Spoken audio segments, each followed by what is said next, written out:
આગળ વાત થરાદની કરીએ તો થરાદમાં દૂધ લેવાનું બંધ કરાતા પશુપાલકોમાં ભારે રોષ છે। સૂચિત મંડળીએ દૂધ લેવાનું બંધ કરતા રોષ ભભૂક્યો। વડગામના પશુપાલકો અધ્યક્ષની ઓફિસે પહોંચ્યા। શંકર ચૌધરીને રજૂઆત માટે પશુપાલકો પહોંચ્યા ત્યારે સૂચિત મંડળીનું દૂધ ડેરી દ્વારા લેવામાં આવે તે પ્રકારની માંગ પશુપાલકો દ્વારા કરવામાં આવી રહી છે। જિલ્લા રજિસ્ટ્રાર દ્વારા જાહેર કરવામાં આવ્યો હતો આ પરિપત્ર। ત્યારે મહત્વનું છે કે દૂધ લેવાનું બંધ કરવામાં આવતા પશુપાલકો રોષે ભરાયા હતા અને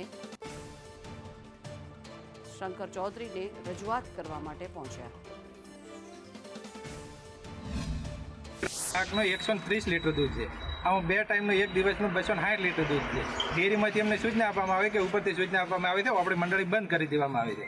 તો હવે અમારે આ ગ્રાહકોને આ દૂધ બધું ક્યાં મૂકવું એ માટે અમે ન્યાય માટે આજે શંકરભાઈ સાહેબની ઓફિસે અહીં દૂધ બધા ગ્રાહકો ડેરીના કુલ છે 100 ગ્રાહકો લઈને દૂધ બધા અહીંયા ડેરી આવ્યા શંકરભાઈની ઓફિસે આવ્યા છે। કેટલા લીટર ન્યાય મળવો જોઈએ। કેટલા લીટર દૂધ છે તમારું? આ એક ટાઈમનું 130 લીટર છે દૂધ, એવું 2 ટાઈમનું 260 લીટર દૂધ થાય છે। કુલ ગ્રાહકોનો અમારે ડેરીની મંડળીની અંદર 2 ટાઈમનું એક દિવસનું દૂધ થાય છે, 2000 થી 2500 લીટર દૂધ થાય છે। તો અમને ના પાડવામાં આવે। મંત્રી સાહેબ એવું કીધું છે કે ઉપરથી આદેશ છે આપણે આ ડેરીની મંડળી બંધ કરી દેવામાં આવે છે। તો હવે અમારે આ બધા ગ્રાહકોને ક્યાં જવું?